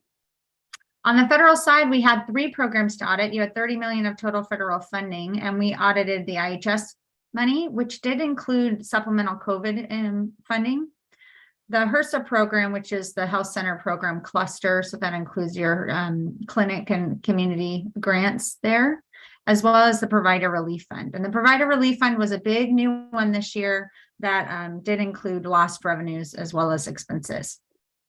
And some of the provider relief money was actually spent and received in the previous fiscal year. So it's a little bit unusual the way that this was done, but because Health and Human Services didn't have their act together, not everything was available for us to audit, and they pushed the requirement a year. So some of these monies were actually spent in the prior year and audited this year. Again, we had no findings related to compliance, which I will say is somewhat unusual amongst our clients. There's been a lot of what I would consider to be minor things that we found. But again, your team has been pretty conservative with the approach on these funds and also pretty careful to document everything very well. Items of note this year, you did pay off your debt balances, which were pretty minor in the first place. I do know that you're preparing a possible new bond issuance, so that's something that's on the horizon for next year. There were significant impacts of COVID-19 and related relief, and we'll see that on the financial statements, significant increases in revenue and expenses for 2021, and then significant grant advances. So you have a lot of money that was received by the end of 2021 that wasn't spent until 2020. It wasn't spent by the end of that year, so it's being spent now. And then a significant amount of capital activity last year as well. So let's dive in and see what that looks like on your books and records. The statement of financial position. So this shows you on September 30th of whichever year, what you have in total assets. These are things that you own. Liabilities are things you owe to others, and those are shown in red. And net assets is what remains, the equity that KANA holds. And so you can see increases across the board in assets, liabilities, and net assets. Liabilities went up primarily because of those grant advances, monies you received in advance from granting agencies. And then assets went up because of those advances. You hold the cash, but they also went up because you grew your operations and had a significant amount of increase to your net assets from last year. So let's look at those assets. Most of your assets are held in cash and investments, about 61 million. You also have a significant amount held in property and equipment. Some amount due from others. Those are your healthcare receivables, as well as your receivables from your granting agencies. Federal and state revenues, I mentioned that briefly, the totals there. Your total state revenue there, we mentioned was about 2 million. That's been remained rather flat, but your federal income went up almost $4 million, almost $6 million from last year. And your patient service revenue, you saw a slight dip in 2020 because of the closures related to COVID, but an increased significant recovery in 2021 up to over 14 million in patient service revenue. So your total revenue did increase more than $7 million to a total of 48.7 million at the end of 2021. Your revenue largely comprised of compact and grants this year, as well as patient service revenue. The compact and grant portion of the pie is slightly increased from last year because of COVID-19 relief, but you did see an increase overall in your patient service revenue, as we saw before. So that's a really important component of this, that you continue to receive recoveries from private insurers, Medicare, Medicaid, for your patient services that you do provide. And it also shows just the expansion of services you're providing to the community in the healthcare arena. Total expenditures rose in a similar manner. So as you increase your revenue, especially on your grants, you're going to see increases in the amount that you spend. So this was on staffing, but as well as lots of other things, largely in the health services arena. There were some significant health services increase in staffing costs, but also, just general operations did increase with the large amount of services you were providing last year. So I'll pause there and just thank your team. As usual, they did an excellent job throughout the year to protect KANA's books and records. I think we look pretty carefully to make sure that there are good controls over the money coming in the door and the money going out the door, and that there's good checks and balances over the assets that you hold. And your board is also, we've talked with them, and they're very strategic about making sure that the financial books and records are sustainable, that you're working towards maintaining a safe level of reserves and net assets. As we saw with COVID-19, there's a level of unpredictability inherent in the work that you do. So it's important as you expand to continue to keep that financial health and stability. That's so important to being able to continue to provide the services that you do. So you do have an excellent staff who worked really hard on the audit to get everything done in a timely manner. And with that, I'll open it up to any questions you may have, and Kelly can either answer them yourself, Kelly, or I'm happy to do my best to answer them for you. Thanks, Joy. Any questions for Kelly or Joy? I see a question.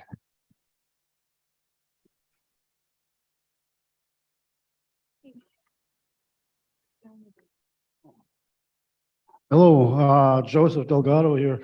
Knowing that there are new programs and new people being serviced like the veterans and that type of thing, how many different revenue streams are there coming into KANA other than the IHS programs? Thank you for the question. So that's an excellent question. And it's actually, we've seen about 4 or 5 significant new programs over the last 2 years since COVID came along, but there are some new, even newer ones coming in now related to the Inflation Reduction Act and the Investment Infrastructure Jobs Act, EJA, I think is what most people are calling it. There are a lot of grant programs that are automatic, meaning they'll automatically either flow through your compact or your HRSA money as supplemental funding, or they are optional, meaning that you have the opportunity to apply for them or to make use of them. And one that's kind of interesting to me, and I've talked with some of my clients about, is tax credits that are available for entities that aren't taxable. So it's a little bit unusual, but tax credits for renewable or energy investments. So a portion of, say, future capital projects, if they are designed to improve the the use of energy, meaning solar or wind or those kinds of power projects, if those are built into capital assets, a portion of that cost will be covered through tax credits, which aren't grants even in the first place. They're actually tax credits for an entity. It would just be a payment from the IRS that KANA could receive. So we're seeing some really unique grant programs coming out of these different government spending packages that we're trying to closely monitor. But there are a lot of them that KANA has the ability to apply for and be one of the people who could receive those grants. Some of them maybe aren't worth the compliance requirements or the documentation that it would take in order to apply for and or receive that funding. But there's a lot of opportunities available right now that are very unusual. And I certainly don't know what all of them are, but I will say even just the Infrastructure Act that will go through, I think, 2032. And so there's additional monies available there that they're opening up on kind of a phase-in basis. Thanks, Joy. Thanks, Joe. Any other questions? Seeing none, I guess we'll see you next year. Yes, I hope to attend in person, and thank you everyone for a wonderful year, and and to your team, congratulations on a clean audit. Thank you.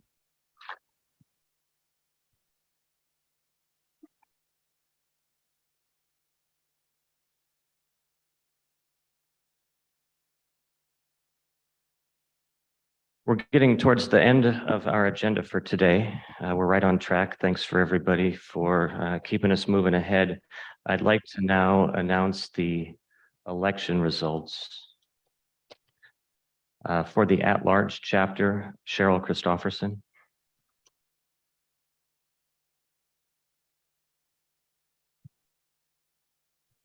For the Native Village of Yuzinki, Larry Chichinov.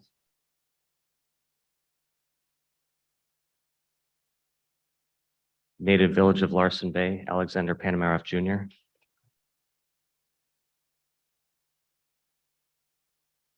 And Tinignac Native Village, Chrislyn Hohen. And thanks to all of you for your service, your participation, for voting, for making this a meaningful process. It goes a long way towards ensuring that you have accountability at the board level and have the right people in the right place. So thanks to all of you again. On our agenda, we have just a couple of things left, including lunch and prize drawings, which sounds fun. But I also want to open the floor for any questions or comments from people here. Would anybody like to ask a question or offer any comments? See Joe Delgado, and then we'll hand it over to.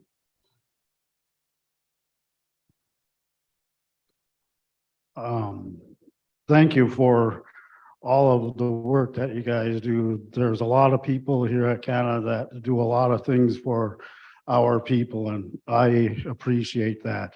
That being said, I had heard from the ANTHC person about more housing up in Anchorage for patients that are traveling.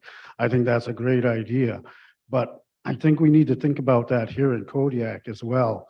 We all know that there's a housing crunch here, and I'm thinking especially of our elders when they come into the Kodiak for hospital trips to visit the doctors and whatnot. The cost of living is so high that sometimes they have to use their own money to stay in the hotels. I appreciate the fact that they get some help, but sometimes when you're an elder and you're on a fixed income, that isn't enough. So I would like to suggest that perhaps KANA partner with the ANCs and the village tribal councils to try to find a way to get some affordable housing for these elders that are experiencing these medical conditions that are almost causing them to go broke. I hate to hear people talk about coming in to see doctors and they have to spend their social security monies on hotels. Not all patients come in that have families, and elders sometimes don't want to put people out. So we need to find a way to find some affordable places for these people to stay. Thank you.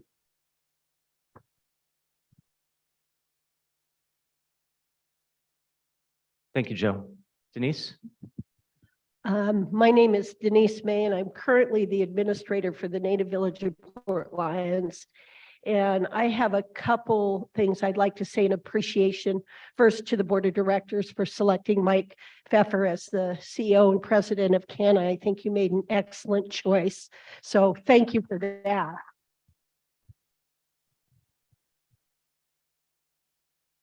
Secondly, there's a few KANA employees that have been loaned to the Native Village of Port Lions for great services that I'd like to recognize and appreciate.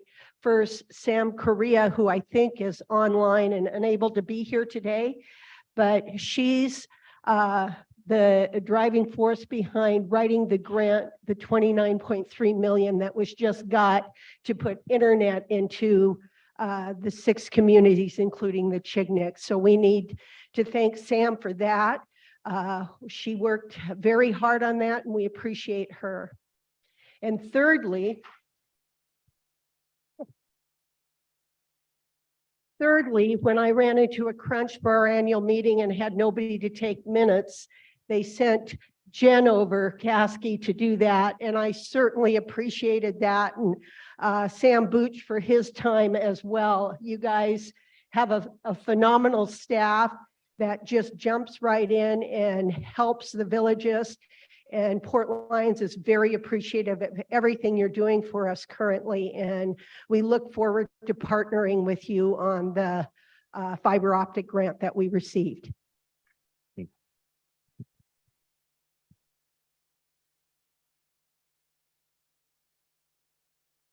Thank you, Denise. Any other folks? I see 2. We'll start with you. Yeah, Patricia, thank you. Hi, Mike. Thank you. At what time and why did KANA open up to other beneficiaries? And doesn't that take away from the priority care of original beneficiaries? Thank you. In 2012, KANA applied for and received a Health Resources Services Administration grant, or HRSA, and that was originally for just our village communities. The intention of that HRSA grant was to provide additional resources to provide services in our communities, and in the villages and in Kodiak, we're all a family, right? And so we wanted to be able to support everybody in the villages. In 2014, HRSA came to Kodiak for a site visit. And in the course of that site visit, HRSA identified that there is or was still a significantly underserved population in the Kodiak city area also, or we'll call it the road system area. And so HRSA encouraged KANA to apply for an additional new access point grant for the road system, which we did, which was awarded in 2015. And our board was very deliberate in describing that opening our services to a broader population must not come at the detriment to our IHS population. So it's been a determined effort to ensure that through increased access, we are continuing to provide the same level, if not more, access of service. When somebody spoke earlier and they mentioned KANA had 2 physicians, or maybe Dee Dee mentioned that KANA has 5 physicians now. When I started at KANA in 2006, we had 2 physicians and 2 advanced practice providers. And today we have 5 physicians and 5 advanced practice providers. So that additional funding has allowed us to increase our healthcare support system and hopefully has allowed us to continue to maintain or increase the level of service that we provide to the community. Thank you. I wanted to make a comment. I wanted to welcome the few Filipino community employees that are entering our organization. And I wanted to say they do an excellent job. They're very courteous and very, very helpful. Thank you.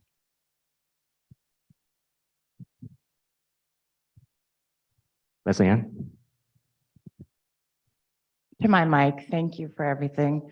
And thank you to all the employees and everything that you guys do. I just wanted to mention when I was up at ANMC in May, I was talking with some technicians and they were stating how we have to travel there, to go get our procedures done. And some of the techs there are traveling from down south to come to ANMC to work, whether it's mammos, anything that you need a tech, but we need techs here in Kodiak. And some of them are able to travel, but too busy.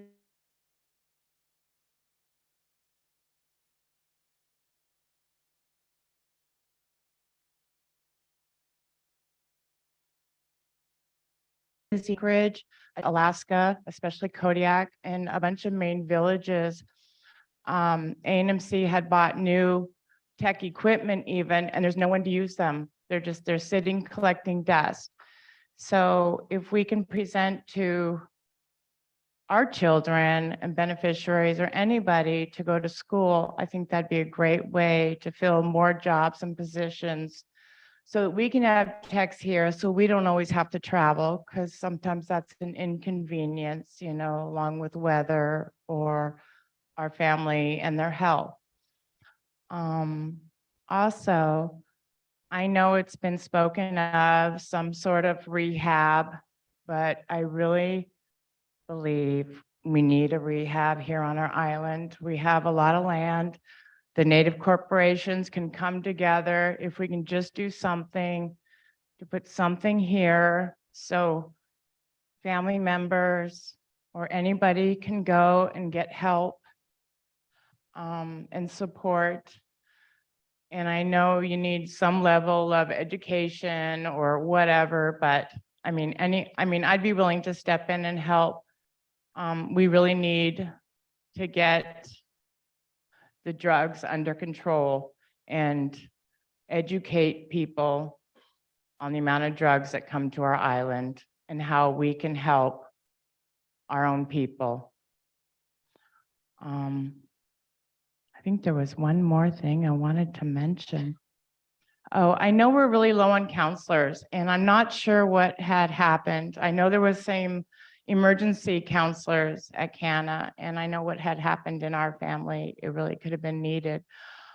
But then we found out we had to do phone calls or set up a 6-month appointment with counselors, behavioral health. And it's really hard to get that in. I know I'm not one to just call a counselor and say, hey, I need to talk.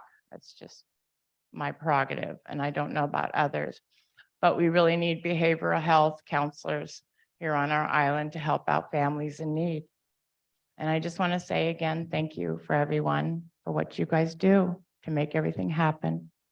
Kuyana.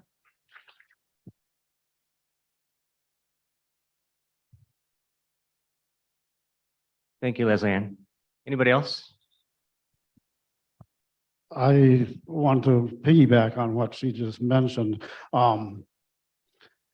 Education, I didn't know how much KANA did for Kodiak and the beneficiaries. What I didn't know until I moved into Kodiak. I think a good idea would be for some of our village reps to go back to the villages and let them know about all the different education programs they have here, the different employment opportunities that there are. And once people are hired here, the opportunities to further their career education. I think that's important. There's a lot of, I hear sometimes people complaining about the turnover here at KANA. One of the things that I didn't know until I got here was how many people from the Coast Guard base work here. And so that explains a little bit of the turnover because they're only here for a short time. Sometimes if people are, if we can explain to people the reasons behind some of the things, that can fix some of the feelings that are maybe not as good as they could be between the village and Kodiak. So I think that talking a little bit more can help, but certainly letting people in the villages know that there are opportunities in Kodiak for employment and for education, and not to say that we want people to leave the villages to move to the urban area, but these are good skills that you can learn to bring back home once you're done. Thanks, Joe.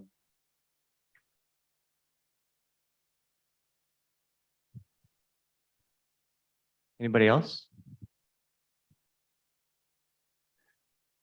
Well, then we have 3 things left to do: adjourn, eat, and give away some gifts. So let's get the business out of the way. And actually, back to Joe's point about the services and programs that KANA provides, I'd like to make sure that everybody here has the chance to visit with the folks around the perimeter of the room. These are our program delivery people. They are working hard for you every day, and please take the time to get the chance to meet them and say hello and find out what it is that they do and how you can participate with them in our program delivery. So the next thing I would ask for is a motion to adjourn. It's been moved. Is there a second? There's a second. Any objection? We'll consider our 56th annual meeting adjourned at 11:53. We'll give some gifts away, some prize drawings, and then lunch is ready.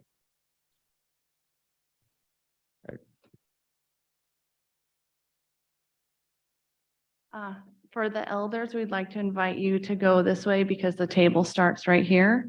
And then for everyone else, we'll start a line and go around the reception area and then follow the elders up behind. Thank you. So we'll go ahead and give away our last few prize drawings and then have lunch. Thanks again.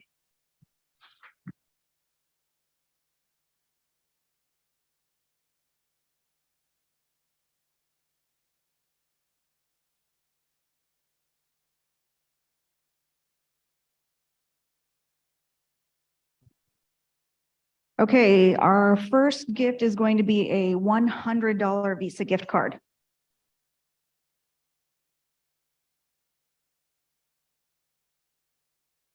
David Moreno.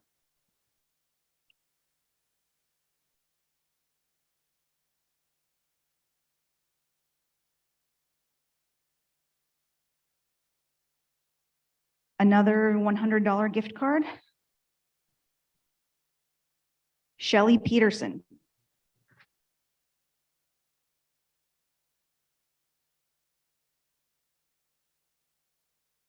And another gift card, $100. Wesley Martin.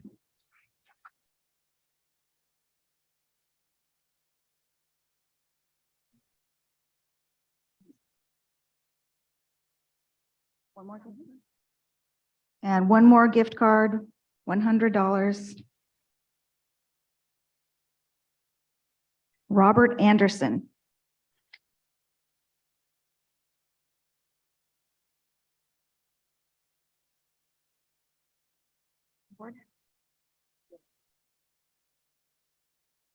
We're going to be giving away 2 cutting boards. The first one is for Ellen Semyonoff.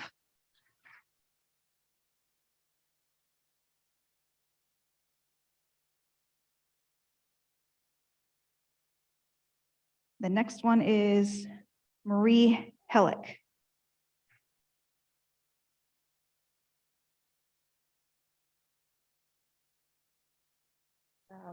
Miniature bent. Next is a miniature bent wood framed hat. Larissa Biskovsky.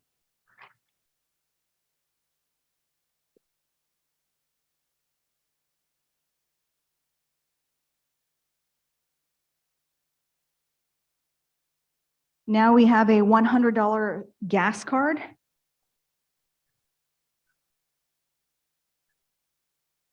Lisa Truitt.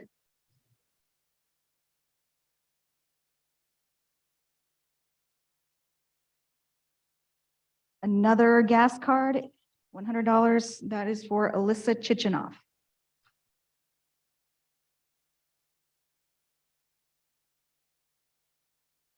Next one is Wendy Mendez. Way over there.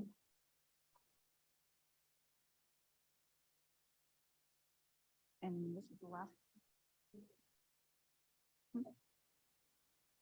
That's all.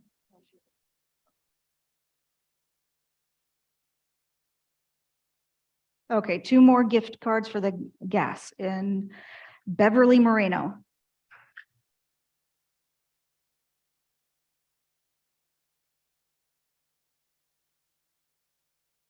And the last gas gift card goes to Christina Christofferson.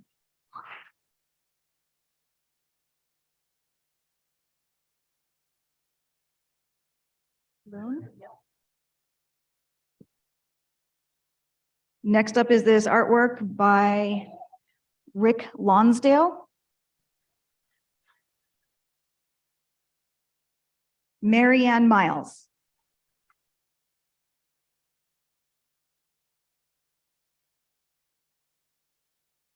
Framed art, Cody Peterson. We have this framed artwork by Cody Peterson. And that goes to Pam Helms.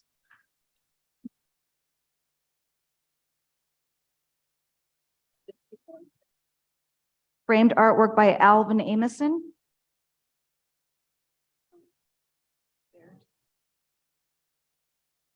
John Panamarioff.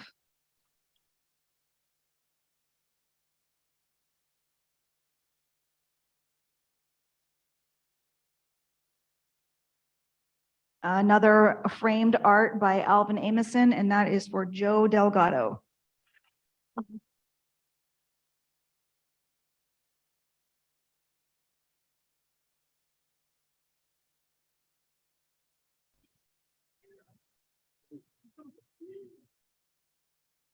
Next is a $500 Visa gift card. Marnie Kilborn.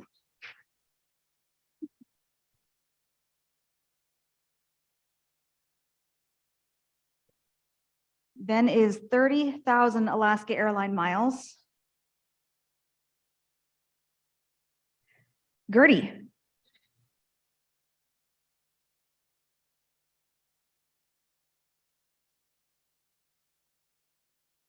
$100 KEA gift card. Amanda Nelson.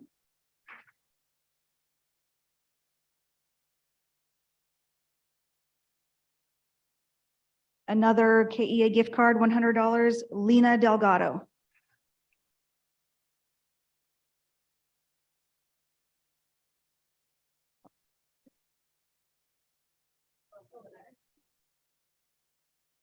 And a $100 KEA gift card, Sammy Lynn Haglin.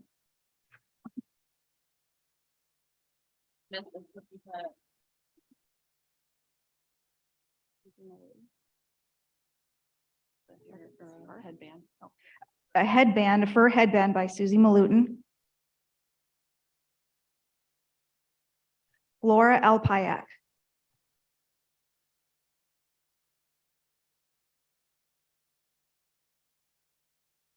That's everything.